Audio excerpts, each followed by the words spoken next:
Muy buenas tardes a todos, buenas noches, bienvenidos, gracias.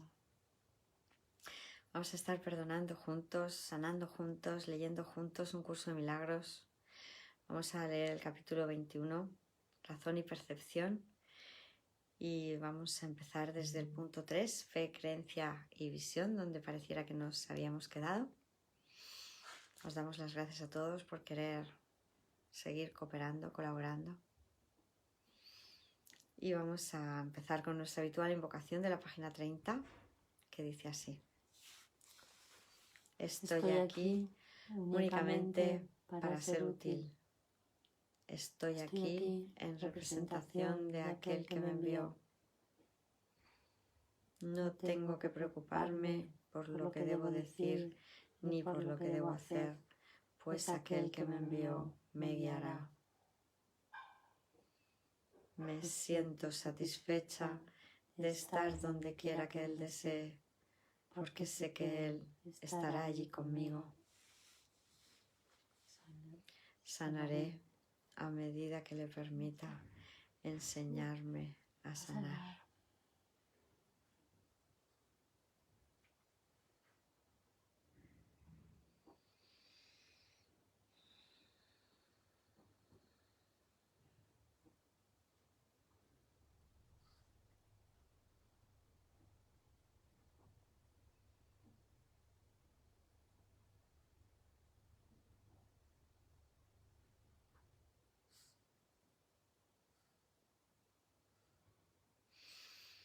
Pues infinitas gracias, Maestro Jesús,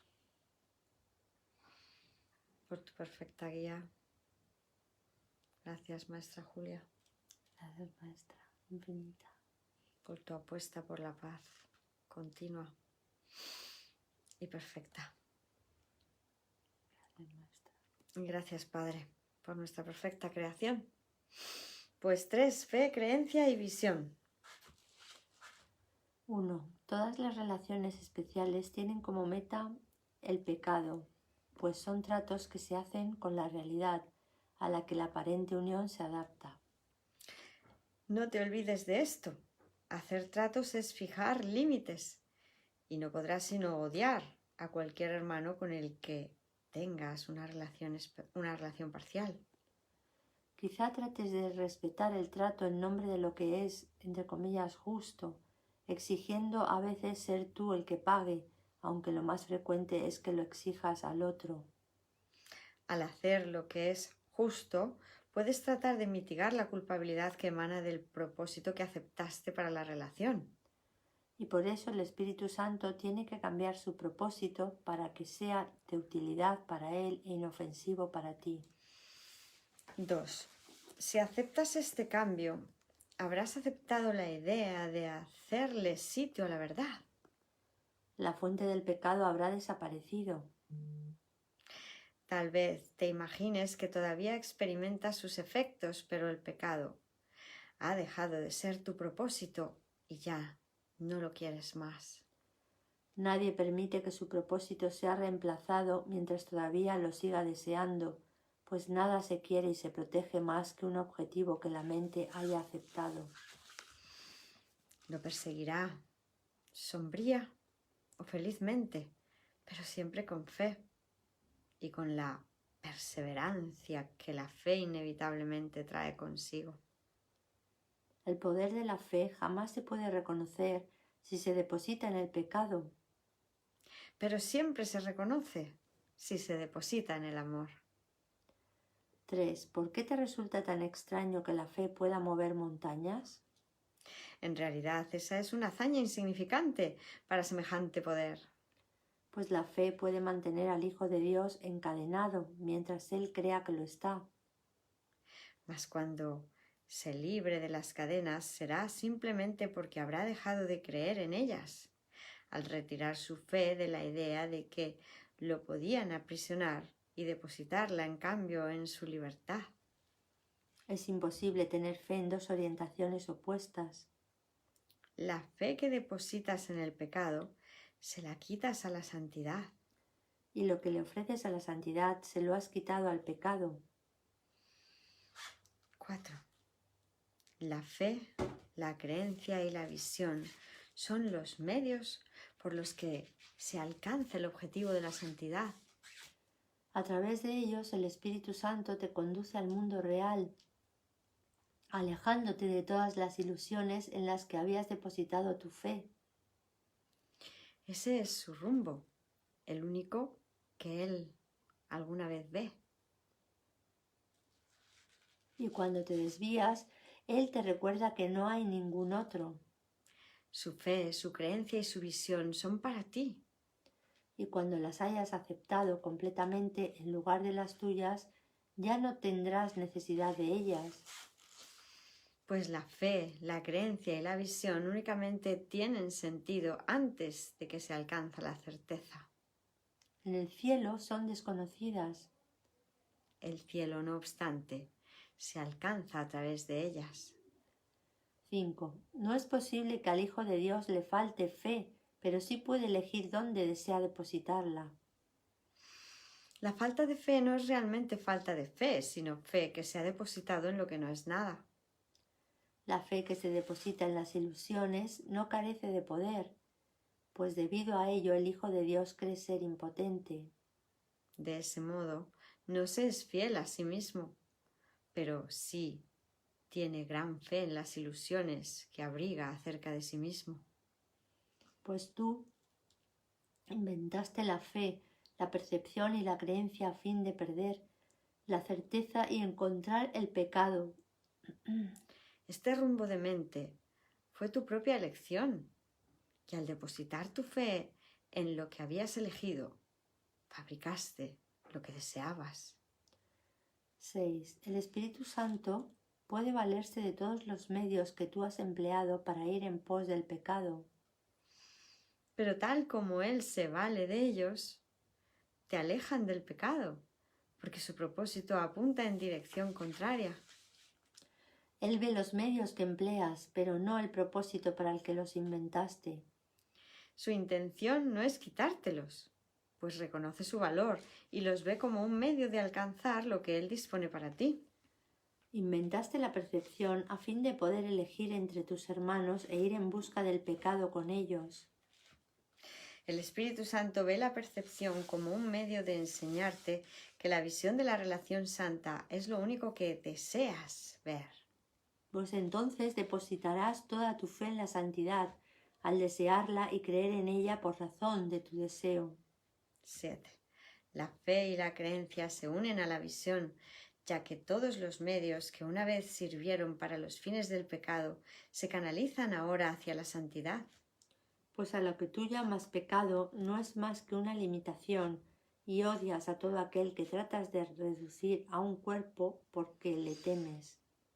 Al negarte a perdonarlo, lo condenas al cuerpo porque tienes en gran estima los medios del pecado. Y así depositas toda tu fe y creencia en el cuerpo. Pero la santidad quiere liberar a tu hermano y eliminar el odio eliminando el miedo, no en el nivel de los síntomas, sino de raíz. 8. Aquellos que quieren liberar a sus hermanos del cuerpo no tienen miedo, pues han renunciado a los medios del pecado al elegir que se eliminen todas sus limitaciones. puesto que desean ver a sus hermanos bajo el manto de la santidad. El poder de su creencia y de su fe ve más allá del cuerpo, facilitando la visión, no obstruyéndola. Pero antes de eso decidieron reconocer lo mucho que su fe había limitado su entendimiento del mundo y desearon depositarla en otro lugar en caso de que se les ofreciese otro punto de vista. Los milagros que siguen a esta decisión nacen también de la fe. Pues a todos aquellos que eligen apartar su mirada del pecado, se les concede la visión y se les conduce a la santidad. 9. Aquellos que creen en el pecado deben pensar que el Espíritu Santo exige sacrificios, pues creen que esa es la manera de alcanzar su objetivo. Hermano, el Espíritu Santo sabe que el sacrificio no aporta nada. Él no hace tratos. Y si intentas imponerle límites, lo odiarás porque tendrás miedo de él. El regalo que Él te ha hecho es mucho más valioso que cualquier otra cosa a este lado del cielo. El momento en que esto se ha de reconocer está al llegar. Une tu conciencia a lo que ya está unido. La fe que depositas en tu hermano puede lograrlo, pues aquel que ama el mundo lo está viendo por ti, sin ninguna mancha de pecado sobre él y envuelto en una inocencia tal que contemplarlo es contemplar la belleza del cielo. 10. Tu fe en el sacrificio ha hecho que éste tenga gran poder ante tus ojos, salvo que no te das cuenta de que no puedes ver debido a él. Pues solo se le puede exigir sacrificio al cuerpo, y solo otro cuerpo podrá exigirlo. La mente de por sí no podría ni exigirlo ni recibirlo. El cuerpo tampoco. La intención está en la mente, que trata de valerse del cuerpo para poner en práctica los medios del pecado en los que ella cree. Y así, los que valoran el pecado no pueden sino creer que la mente y el cuerpo están unidos. Y de este modo, el sacrificio es invariablemente un medio para imponer límites y por consiguiente para odiar. 11. ¿Crees acaso que al Espíritu Santo le preocupa eso? Él no te da aquello de lo que, de acuerdo con su propósito, te quiere apartar. ¿Tú crees que Él te quiere privar de algo por tu propio bien? Pero los términos, entre comillas, bien y, entre comillas, privación, son opuestos y no pueden reconciliarse de ninguna forma que tenga significado. Es como decir que la luna y el sol son una misma cosa porque vienen de noche y de día respectivamente y que, por lo tanto, no pueden sino formar una unidad. Mas ver uno de ellos significa que el otro ya no se puede ver. Tampoco es posible que lo que irradia luz sea lo mismo que lo que depende de la oscuridad para poder ser visto. Ninguno de ellos exige el sacrificio del otro. Cada uno de ellos, no obstante, depende de la ausencia del otro. 12. El cuerpo se concibió para que sirviese de sacrificio al pecado, y así es como aún se le considera en las tinieblas.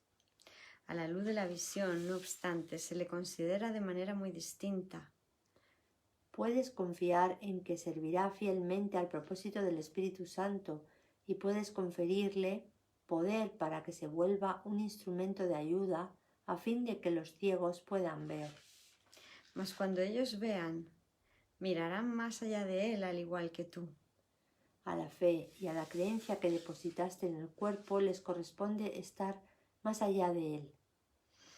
Transferiste tu percepción, tu creencia y tu fe de la mente al cuerpo.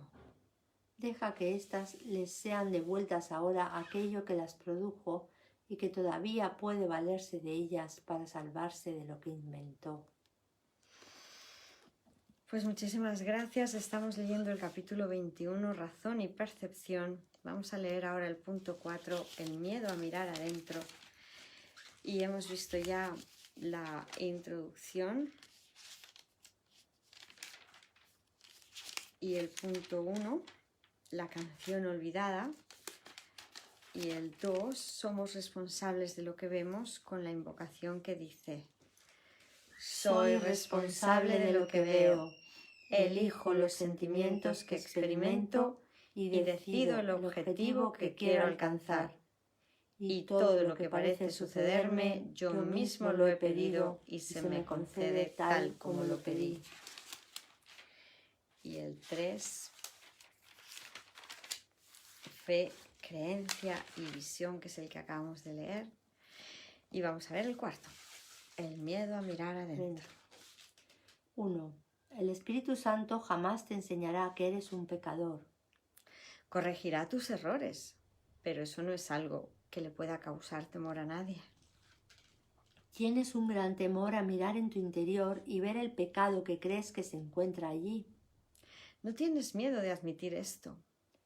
El ego considera muy apropiado que se asocie el miedo con el pecado y sonríe con aprobación. No teme dejar que te sientas avergonzado. No pone en duda la creencia y la fe que tienes en el pecado. Sus templos no se tambalean por razón de ello. Tu certeza de que dentro de ti anida el pecado no hace sino dar fe de tu deseo de que esté allí para que se pueda ver. Sin embargo, esto tan solo aparenta ser la fuente del temor. 2. Recuerda que el ego no está solo. Su dominio está circunscrito y teme a su enemigo desconocido, a quien ni siquiera puede ver. Te pide imperiosamente que no mires dentro de ti, pues si lo haces, tus ojos se posarán sobre el pecado y Dios te cegará. Esto es lo que crees y por lo tanto no miras. Mas no existe el temor secreto del ego, ni tampoco el tuyo que eres su siervo. El ego, vociferando destempladamente y demasiado a menudo, profiere a gritos que lo es. Pues bajo ese constante griterío y esas declaraciones disparatadas, el ego no tiene ninguna certeza de que lo sea. Tras tu temor de mirar en tu interior por razón del pecado, se oculta todavía otro temor y uno que hace temblar al ego. 3. ¿Qué pasaría si mirases en tu interior y no vieses ningún pecado? Esta temible pregunta es una que el ego nunca plantea. Y tú que la haces ahora estás amenazando demasiado seriamente todo su sistema defensivo como para que él se moleste en seguir pretendiendo que es tu amigo. Aquellos que se han unido a sus hermanos han abandonado la creencia de que su identidad reside en el ego. Una relación santa es aquella en la que te unes con lo que en verdad forma parte de ti. Tu creencia en el pecado ha sido quebrantada y ahora no estás totalmente reacio a mirar dentro de ti y no ver pecado alguno. 4. Tu liberación no es aún total, todavía es parcial e incompleta, aunque ya ha despuntado en ti. Al no estar completamente loco, has estado dispuesto a contemplar una gran parte de tu demencia y reconocer su locura. Tu fe está comenzando a interiorizarse más allá de la demencia hacia la razón. Y lo que tu razón te dice ahora, el ego no lo quiere oír. El propósito del Espíritu Santo fue aceptado por aquella parte de tu mente que el ego no conoce y que tú tampoco conocías. Sin embargo, esa parte con la que ahora te identificas no teme mirarse a sí misma. No conoce el pecado. ¿De qué otra forma, si no, habría estado dispuesta a considerar el propósito del Espíritu Santo como suyo propio? 5. Esta parte ha visto a tu hermano y lo ha reconocido perfectamente desde los orígenes del tiempo. Y no ha deseado más que unirse a él y ser libre nuevamente como una vez lo fue. Ha estado esperando el nacimiento de la libertad, la aceptación de la liberación que te espera. Y ahora reconoces que no fue el ego el que se unió al propósito del Espíritu Santo y por lo tanto que tuvo que haber sido otra cosa. No creas que esto es una locura, pues es lo que te dice la razón y se deduce perfectamente de lo que ya has aprendido. 6. En las enseñanzas del Espíritu Santo no hay inconsistencias. Este es el razonamiento de los cuerdos. Has percibido la locura del ego y no te ha dado miedo porque elegiste no compartirla. Pero aún te engaña a veces. No obstante, en tus momentos más lúcidos, sus desvaríos no producen ningún terror en tu corazón. Pues te has dado cuenta de que no quieres los regalos que el ego te quitaría de rabia por tu, entre comillas, presuntuoso deseo de querer mirar adentro. Todavía quedan unas cuantas baratijas que parecen titilar y llamarte la atención. No obstante, ya no, entre comillas, venderías el cielo por ellas. 7. Y ahora el ego tiene miedo. Mas lo que él oye aterrorizado, la otra parte de tu mente lo oye como la más dulce melodía, el canto que añoraba oír desde que el ego se presentó en tu mente por primera vez. La debilidad del ego es su fortaleza. El himno de la libertad, el cual canta en alabanza de otro mundo, le brinda esperanzas de paz. Pues recuerda al cielo y ve ahora que el cielo por fin ha descendido a la tierra, de donde el dominio del ego lo había mantenido alejado por tanto tiempo. El cielo ha llegado porque encontró un hogar en tu relación en la tierra. Y la tierra no puede retener por más tiempo lo que se le ha dado al cielo como suyo propio. 8. Contempla amorosamente a tu hermano y recuerda que la debilidad del ego se pone de manifiesto ante vuestra vista. Lo que el ego pretendía mantener separado se ha encontrado y se ha unido. Y ahora contempla al ego sin temor. Criatura inocente de todo pecado, sigue el camino de la certeza jubilosamente.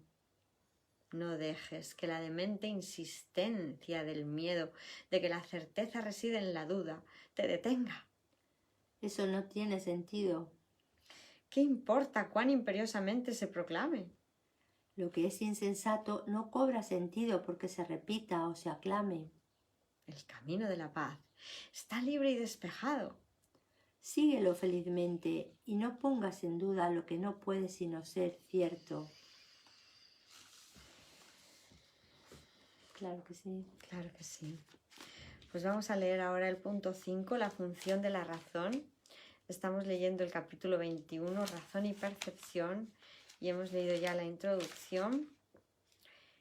Y el punto 1, la canción olvidada, y el 2, somos responsables de lo que vemos, con la invocación que dice: Soy responsable de lo que veo.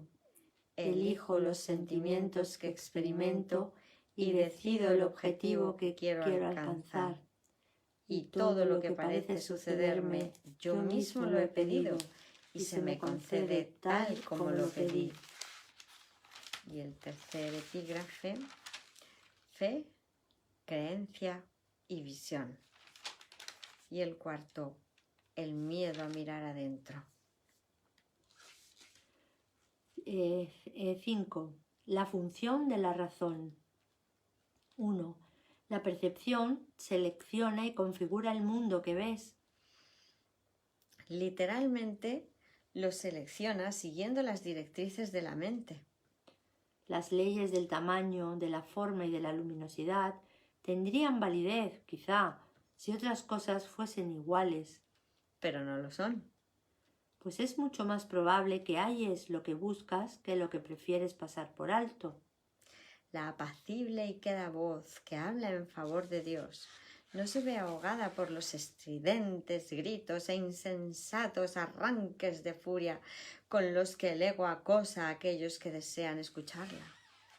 La percepción es una elección, no un hecho. Pero de esta elección depende mucho más de lo que te has dado cuenta hasta ahora. Pues tu creencia acerca de quién eres depende enteramente de la voz que elijas escuchar y de los panoramas que elijas ver. La percepción da testimonio únicamente de esto, nunca de la realidad. Puede mostrarte, no obstante, bajo qué condiciones es posible tener conciencia de la realidad o aquellas en las que nunca sería posible. 2. La realidad no necesita tu cooperación para ser lo que es. Pero tu conciencia de ella necesita tu ayuda, ya que tener esa conciencia es algo que tú eliges. Si le prestas oídos a los dictados del ego y ves lo que él te indica ver, no podrás sino considerarte a ti mismo insignificante, vulnerable y temeroso. Experimentarás depresión, una sensación de no valer nada, así como sentimientos de inestabilidad e irrealidad. Creerás que eres la desvalida víctima de fuerzas que están más allá de tu control y que son mucho más poderosas que tú. Y creerás que el mundo que fabricaste rige tu destino. Pues tendrás fe en eso.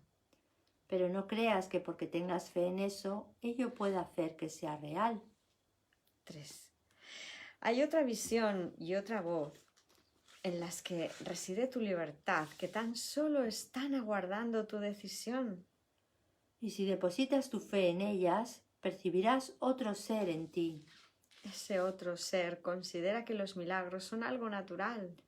Pues son tan simples y naturales para él como respirar lo es para el cuerpo. Constituyen la respuesta obvia a las peticiones de ayuda, que es la única que él ofrece. Los milagros le parecen antinaturales al ego, porque no entiende cómo es posible que mentes separadas puedan influenciarse unas a otras. Y si estuviesen separadas, ciertamente, no podrían hacerlo. Pero las mentes no pueden estar separadas. Este otro ser es perfectamente consciente de esto.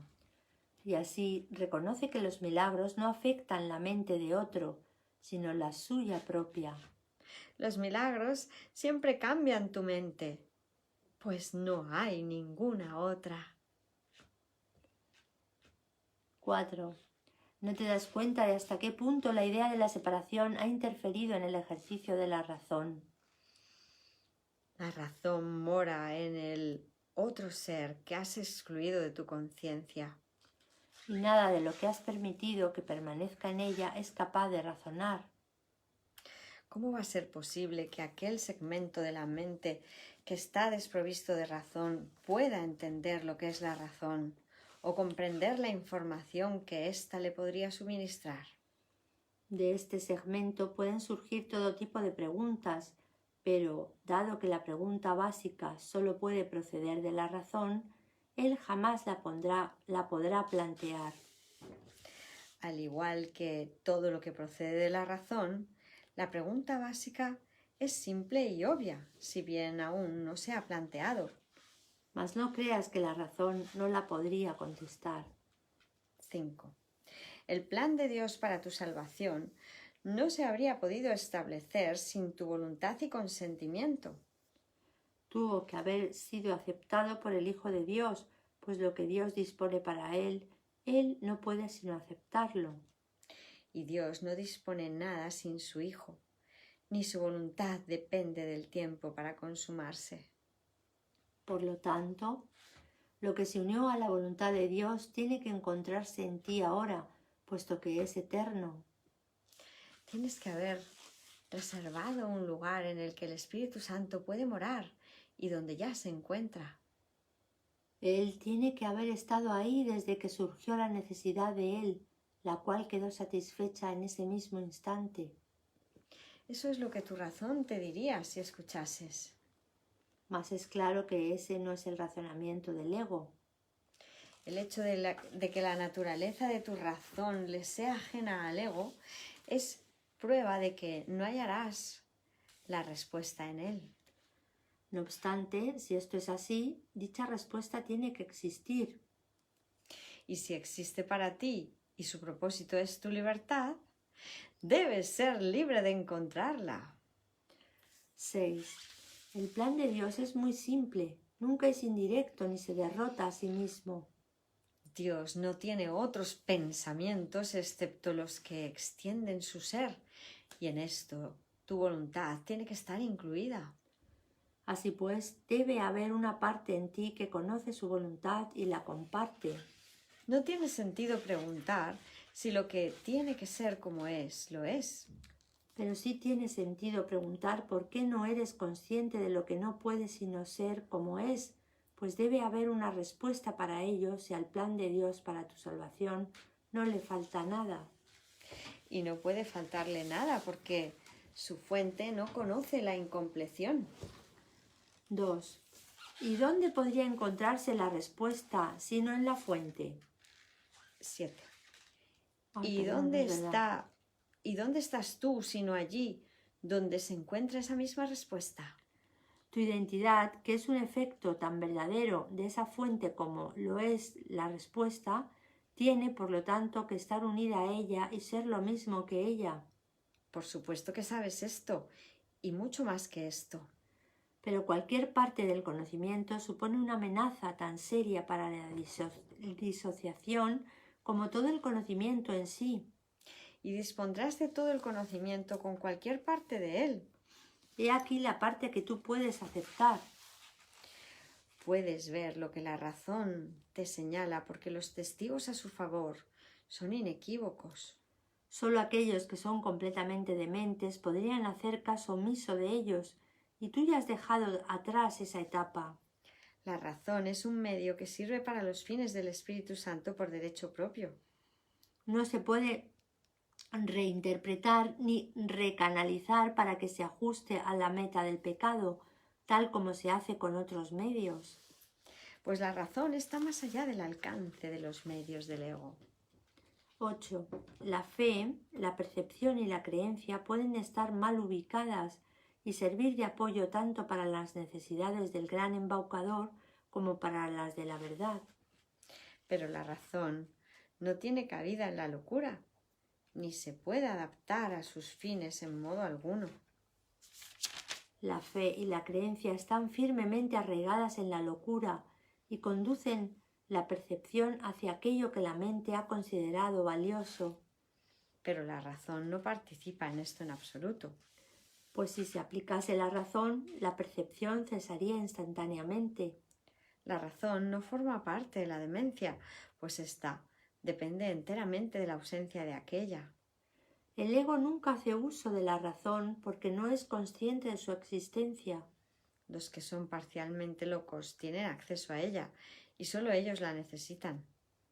El conocimiento no depende de la razón y la locura la mantiene afuera. 9. La parte de la mente donde reside la razón se consagró de acuerdo con tu voluntad en unión con la de tu Padre al deshacimiento de la demencia. Ahí el propósito del Espíritu Santo se aceptó y consumó simultáneamente. La razón le es ajena a la demencia y aquellos que hacen uso de ella han adquirido un medio que no puede dedicarse al pecado. El conocimiento está mucho más allá de lo que se puede lograr. Pero la razón puede servir para abrir las puertas que tú le cerraste. 10. Ya estás muy cerca de esto. Tu fe y tus creencias han cambiado y has hecho la pregunta que el ego nunca haría. ¿No te dice tu razón ahora que la pregunta debe haber emanado de algo que tú no conoces, pero que aún así debe ser parte de ti? La fe y la creencia, apoyadas por la razón, producen forzosamente un cambio en tu percepción. Y con este cambio se le hace sitio a la visión. La visión se extiende más allá de sí misma, tal como lo hace en el propósito al que sirve, así como todos los medios para su consecución. Ahora vamos a leer el epígrafe sexto, la razón en contraposición a la locura.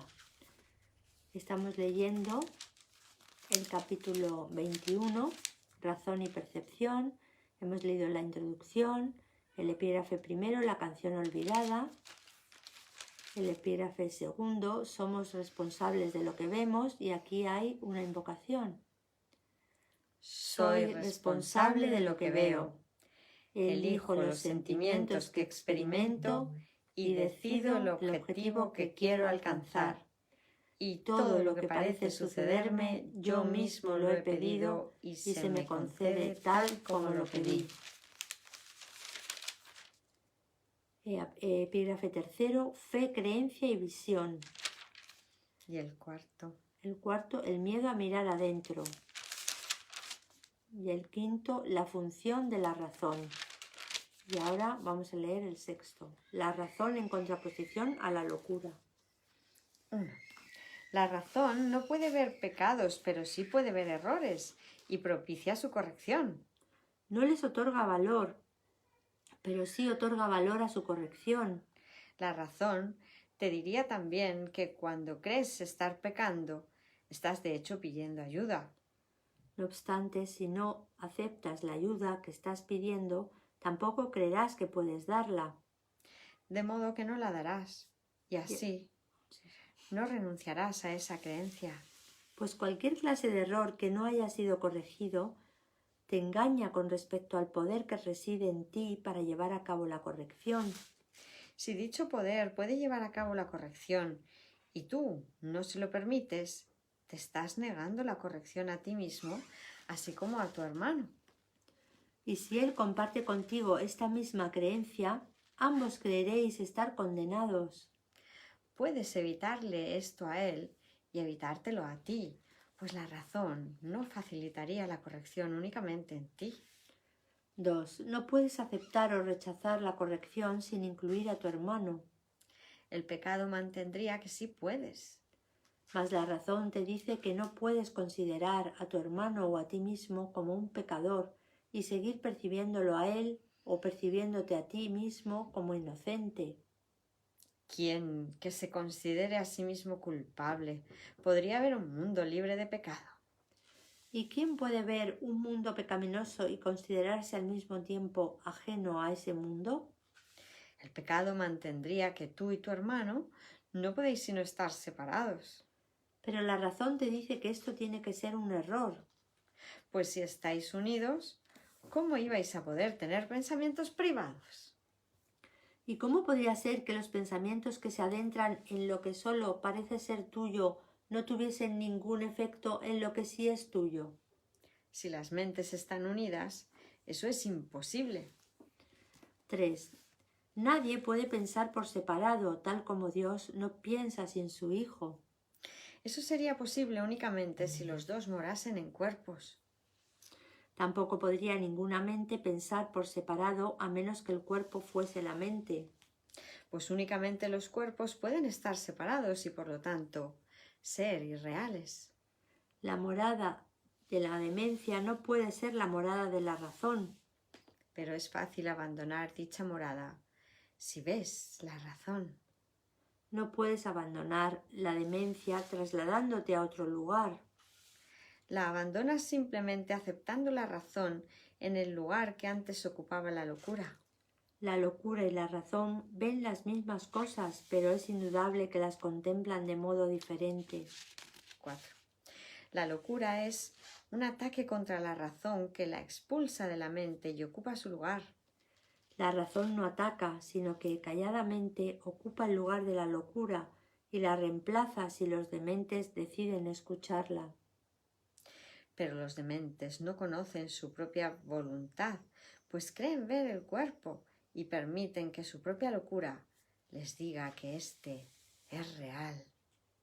La razón sería incapaz de eso, y si tú defiendes el cuerpo en contra de tu razón, no entenderás lo que es cuerpo ni lo que eres tú. 5. El cuerpo no te separa de tu hermano y si crees que lo hace, estás loco. Pero la locura tiene un propósito y cree también disponer de los medios que lo pueden convertir en realidad. Ver el cuerpo como una barrera que separa aquello que la razón te dice que no puede sino estar unido, solo puede ser una locura. Y no lo podrías ver de ese modo si escuchases la voz de la razón. ¿Qué puede haber que se interponga entre lo que es un continuo? Y si nada se interpone, ¿cómo se podría excluir de otras partes lo que pasa a formar parte de cualquiera de ellas? Esto es lo que la razón te diría. Mas piensa en lo que tendrías que admitir si esto fuese así. 6. Si eliges el pecado en vez de la curación, estás condenando al Hijo de Dios a aquello que jamás puede ser corregido. Le dices con tu elección que está condenado, separado de ti y de su Padre para siempre, y sin esperanza de jamás poder retornar a salvo. Esto es lo que le enseñas, y aprenderás de él exactamente lo que le enseñes. Pues lo único que le puedes enseñar es que él es como tú quieres que él sea, y lo que eliges que él sea es lo que eliges para ti. Mas no pienses que esto es temible. Que estás unido a él es un hecho, no una interpretación. ¿Cómo puede un hecho ser temible a menos que esté en desacuerdo con lo que tienes en más estima que la verdad? La razón te diría que este hecho es tu liberación. 7. Ni tú ni tu hermano podéis ser atacados por separado. Ni tampoco puede ninguno de vosotros aceptar un milagro sin que el otro no sea igualmente bendecido por él y curado del dolor. La razón, al igual que el amor, desea tranquilizarte y no es su intención infundirte temor. El poder de curar al Hijo de Dios se te concede a ti porque Él no puede sino ser uno contigo. Tú eres responsable de cómo Él se ve a sí mismo. Y la razón te dice que se te ha concedido poder transformar su mente por completo, la cual es una contigo, en solo un instante. Y cualquier instante sirve para llevar a cabo una completa corrección de todos sus errores y restituirle su plenitud. El instante en que elijas ser curado, en ese mismo instante se verá que se ha salvado completamente junto contigo. Se te ha dado la razón para que entiendas que esto es así. Pues la razón, que es tan benévola como la finalidad para la que se emplea, te aleja constantemente de la locura y te conduce hacia el objetivo de la verdad. Y ahí te desharás de la carga que supone negar la verdad. Y esa es la carga que es terrible, no la verdad. 8. En el hecho de que tú y tu hermano estáis unidos, reside vuestra salvación. El regalo del cielo, no el del miedo. ¿Consideras acaso que el cielo es una carga para ti? En la locura lo es. Sin embargo, lo que la locura ve tiene que ser disipado por la razón. La razón te asegura que el cielo es lo que quieres y lo único que quieres. Escucha a aquel que te habla con raciocinio y que pone tu razón en armonía con la suya. Resuélvete a dejar que la razón sea el medio por el que él te indique cómo dejar atrás la demencia. No te ocultes tras la demencia para escapar de la razón. Lo que la locura encubriría, el Espíritu Santo lo pone al descubierto para que todo el mundo lo contemple con júbilo. 9. Tú eres el salvador de tu hermano. Él es el tuyo. A la razón le es muy grato hablar de esto. El amor le infundió amor a este plan benevolente. Y lo que el amor planea es semejante a sí mismo en esto. Al estar unido a ti, él desea que aprendas lo que debes ser. Y dado que tú eres uno con él, se te tiene que haber encomendado que des lo que él ha dado y todavía sigue dando. Dedica, aunque solo sea un instante, a la grata aceptación de lo que se te ha encomendado darle a tu hermano y reconoce con él lo que se os ha dado a ambos. Dar no es más bendito que recibir, pero tampoco es menos. 10. Al Hijo de Dios se le bendice siempre cual uno solo. Y a medida que su gratitud llega hasta ti, que le bendijiste, la razón te dirá que es imposible que tú estés excluido de la bendición. La gratitud que él te ofrece te recuerda las gracias que tu Padre te da por haberlo completado a él. Y la razón te dice que sólo así puedes entender lo que tú debes ser. Tu Padre está tan cerca de ti como tu hermano. Sin embargo, ¿qué podría estar más cerca de ti que tu propio ser? 11. El poder que ejerce sobre el Hijo de Dios no supone una amenaza para su realidad. Por el contrario, solo da testimonio de ella. Y si él ya es libre, ¿dónde podría radicar su libertad sino en él mismo? ¿Y quién podría encadenarle sino él a sí mismo cuando se niega la libertad? De Dios nadie se burla, ni tampoco puede su Hijo ser aprisionado, salvo por su propio deseo. Y por su propio deseo es también como se libera. En eso radica su fuerza, no su debilidad. Él está a merced de sí mismo. Y cuando elige ser misericordioso, en ese momento se libera. Mas cuando elige condenarse a sí mismo, se convierte en un prisionero que, encadenado, espera su propio perdón para poderse liberar. Amén.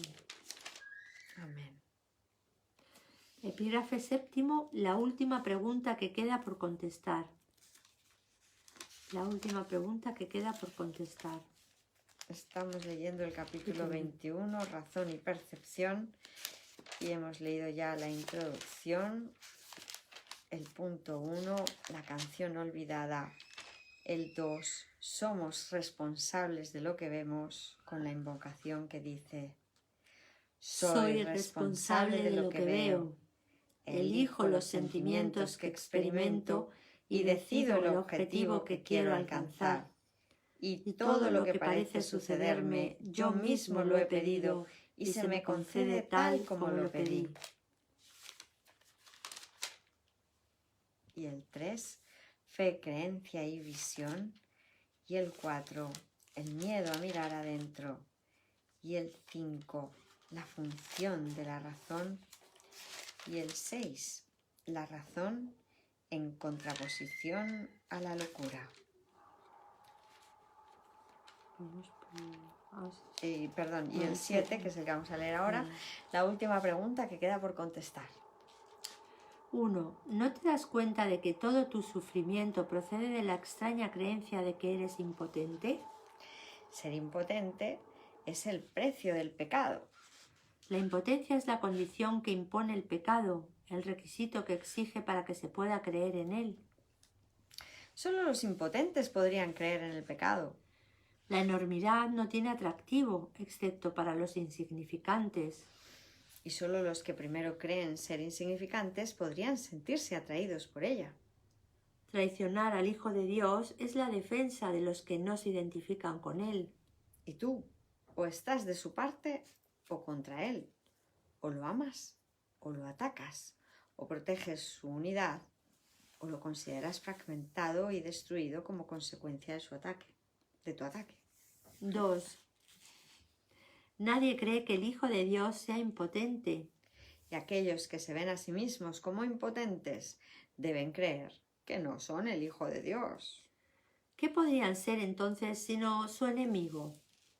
¿Y qué podrían hacer sino envidiarle su poder y como consecuencia de su envidia volverse temerosos de dicho poder?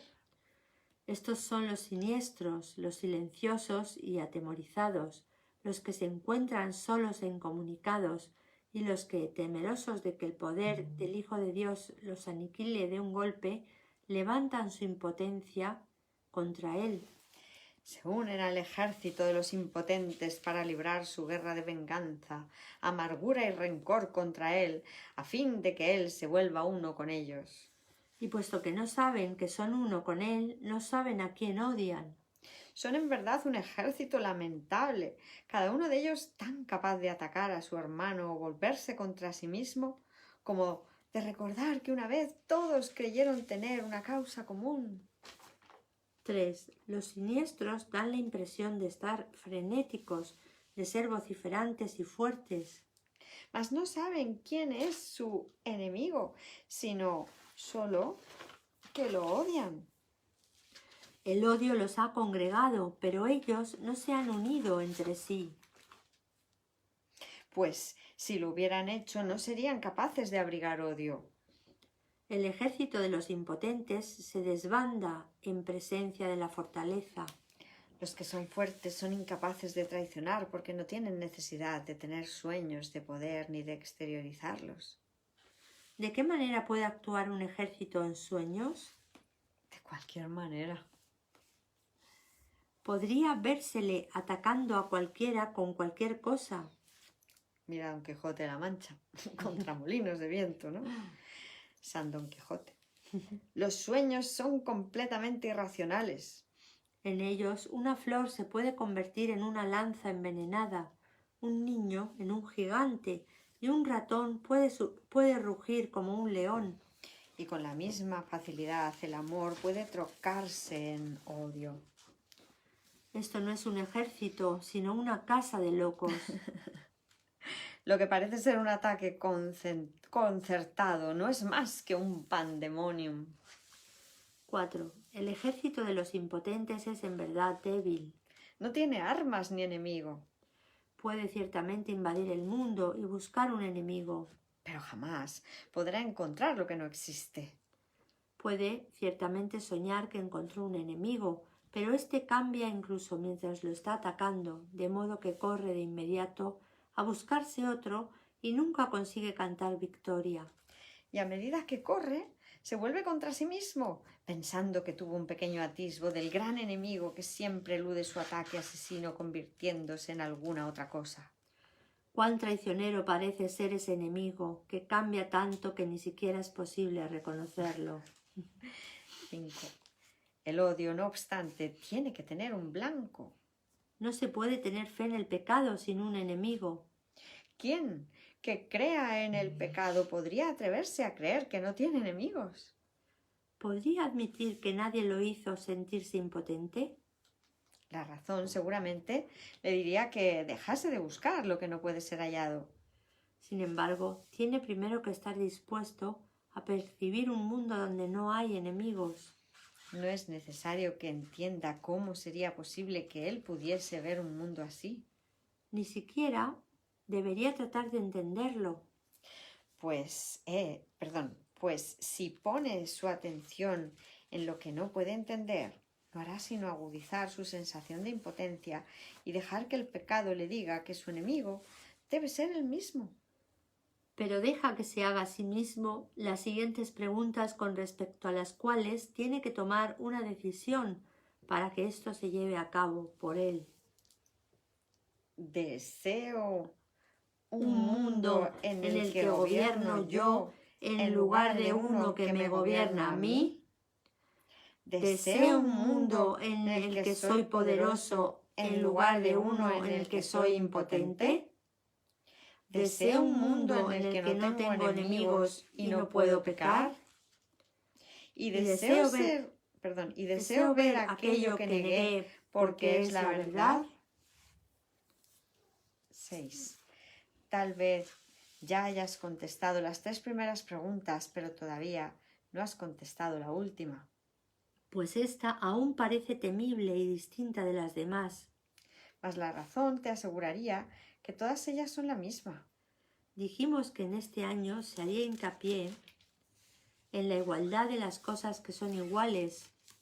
Esta última pregunta, que es en verdad la última acerca de cuál tienes que tomar, una decisión, todavía parece encerrar una amenaza para ti que las otras ya no poseen. Y esta diferencia imaginaria da testimonio de tu creencia de que a lo mejor la verdad es el enemigo con el que aún te puedes encontrar. En esto parece residir, pues, la última esperanza de encontrar pecado y de no aceptar el poder. 7. No olvides que la elección entre el pecado y la verdad, o la impotencia y el poder, es la elección entre atacar y curar. ¿Quieres ir a ponerle un poquito de...? A la cena. Gracias. Que parece que la perra tiene hambre.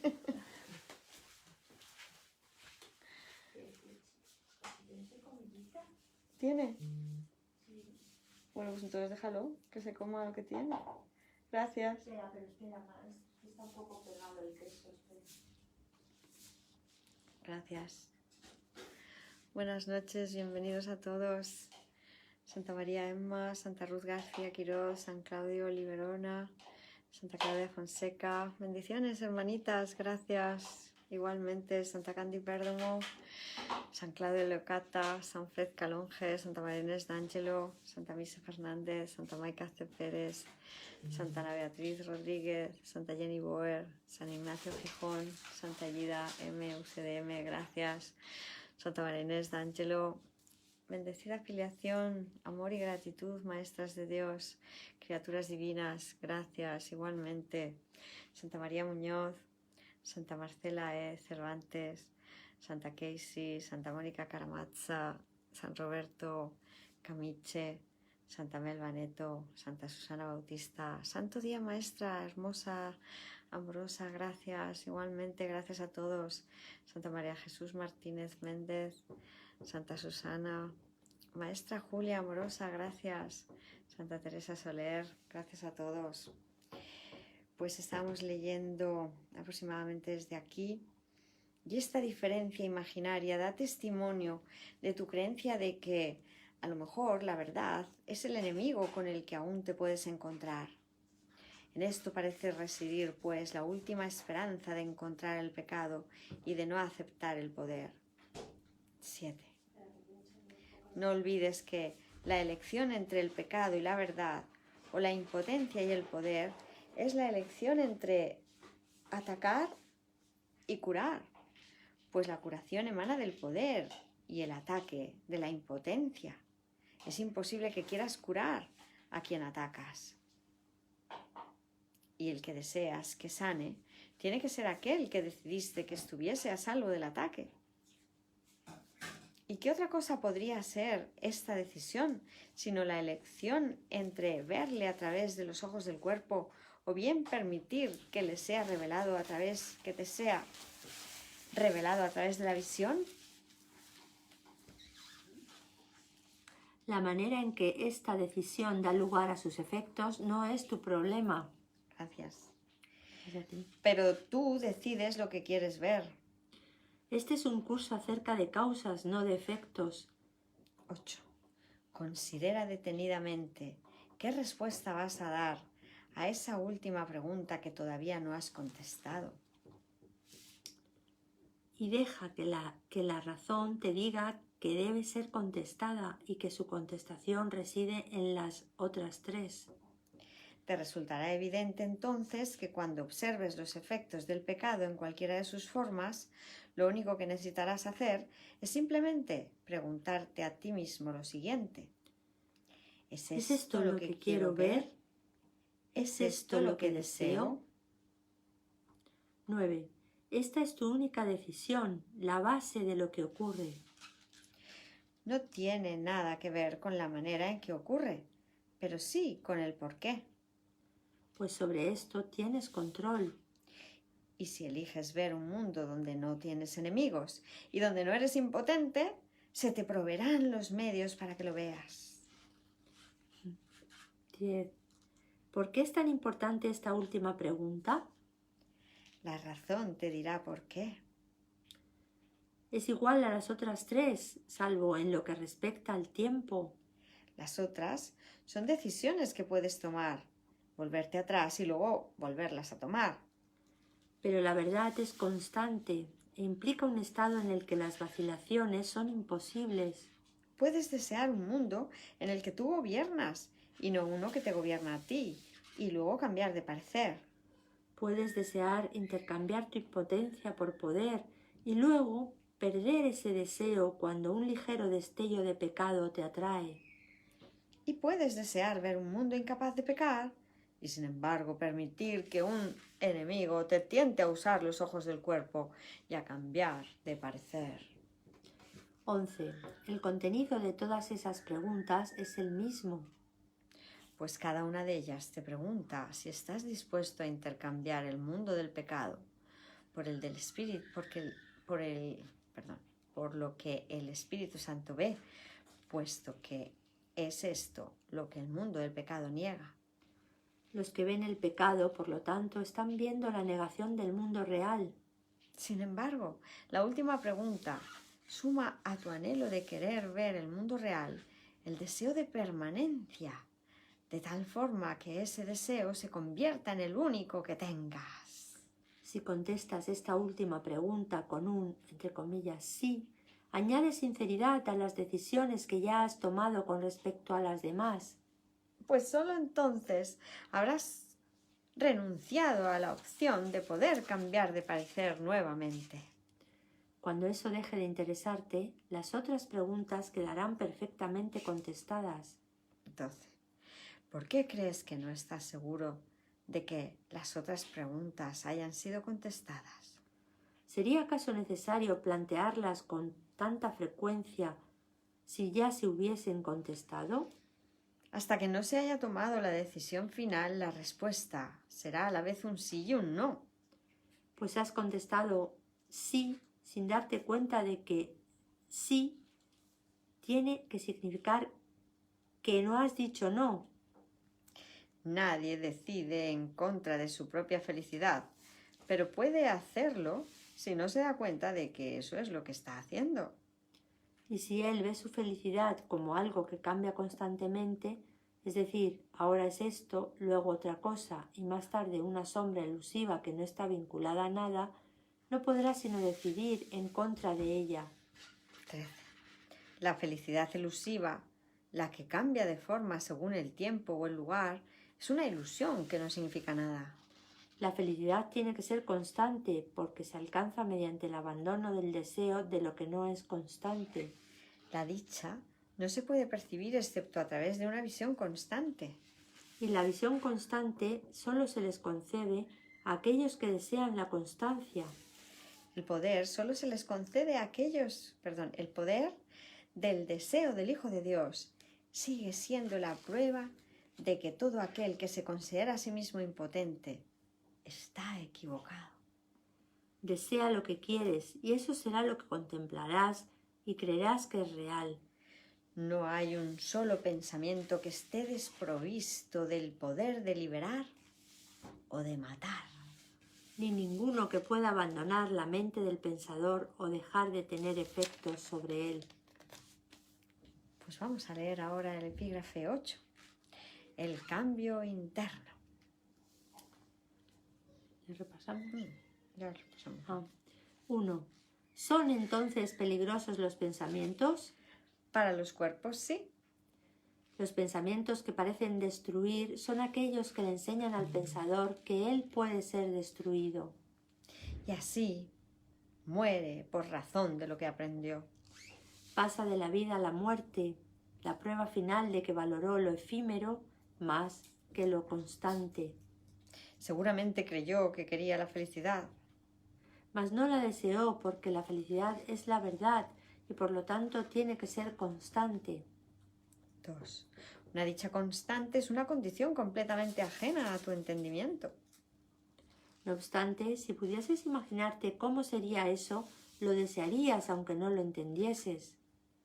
En esa condición de constante dicha no hay excepciones ni cambios de ninguna clase.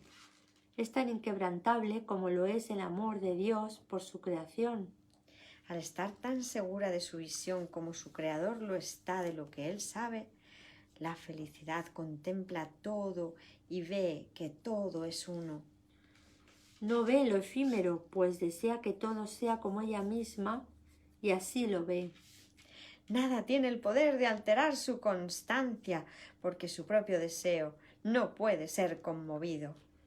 Les llega a aquellos que comprenden que la última pregunta es necesaria para que las demás queden contestadas, del mismo modo en que la paz tiene que llegarles a quienes eligen curar y no juzgar. 3. La razón te dirá que no puedes pedir felicidad de una manera inconsistente. Pues si lo que deseas se te concede y la felicidad es constante, entonces no necesitas pedirla más que una sola vez para gozar de ella eternamente. Y si siguiendo lo que es no gozas de ella siempre, es que no la pediste. Y si siendo lo que es no gozas de ella siempre, es que no la pediste. Pues nadie deja de pedir lo que desea a lo que cree que tiene la capacidad de concedérselo. Tal vez esté equivocado con respecto a lo que pide, dónde lo pide y a qué se lo pide. No obstante, pedirá porque desear algo es una solicitud, una petición, hecha por alguien a quien Dios mismo nunca dejaría de responder. Dios ya le ha dado todo lo que él realmente quiere. Mas aquello de lo que no está seguro, Dios no se lo puede dar. Pues mientras siga estando inseguro, es que no lo desea realmente. Y la dación de Dios no podría ser completa a menos que se recibe. 4. Tú, que completas la voluntad de Dios y que eres su felicidad, tú, cuya voluntad es tan poderosa como la suya, la cual es un poder que no puedes perder ni en tus ilusiones, piensa detenidamente por qué razón no has decidido todavía cómo vas a contestar la última pregunta. Tu respuesta a las otras te ha ayudado a estar parcialmente cuerdo. Es la última, no obstante, la que realmente pregunta si estás dispuesto a estar completamente cuerdo. 5. ¿Qué es el instante santo sino el llamamiento de Dios a que reconozcas lo que Él te ha dado? He aquí el gran llamamiento a la razón, a la conciencia de lo que siempre está ahí, a la vista, a la felicidad que podría ser siempre tuya. He aquí la paz constante que podrías experimentar siempre.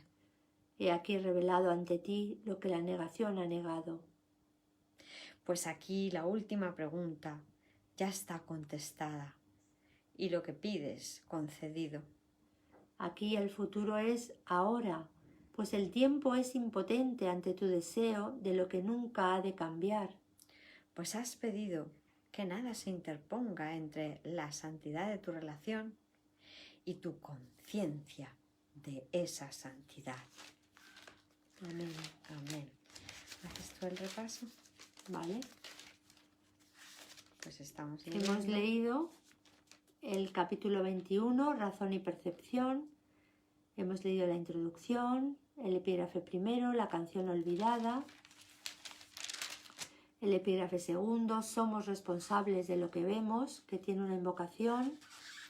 Soy responsable de lo que veo. Elijo los sentimientos que experimento y decido el objetivo que quiero alcanzar. Y todo lo que parece sucederme, yo mismo lo he pedido y se me concede tal como lo pedí.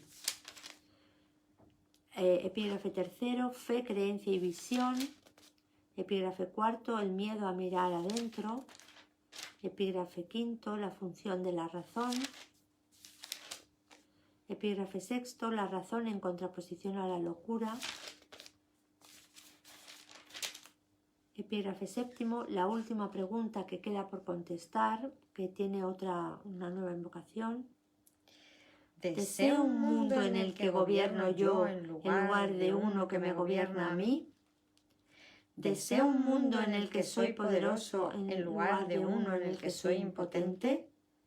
¿Deseo un mundo en el que no tengo enemigos y no puedo pecar? ¿Y deseo ver aquello que negué porque es la verdad? ¿Es esto lo que quiero ver? ¿Es esto lo que deseo? Y epígrafe octavo, el cambio interno. Pues infinitas gracias, criaturas divinas. Muchas Gracias, gracias. Santa Julia. Gracias, maestra. No. Bendiciones para todos, os amamos. Os Gracias amamos. por perdonarlo todo. El perdón es lo único que cura. Siempre podemos verlo a la manera de Dios. No ha pasado nada, no hemos hecho nada, no hemos pecado. Tan solo habíamos estado equivocados. Hay otro intérprete, es el cuerdo. Y Él nos quiere vivos, no muertos, como el otro hacedor del mundo de la separación. Lo único que hay es que no querer quedarse en el error. Si nos equivocamos, elegimos de nuevo, pero ipso facto. Porque todo lo demás es locura y es muerte. Gracias, bendiciones, os amamos. Os amamos. Mua.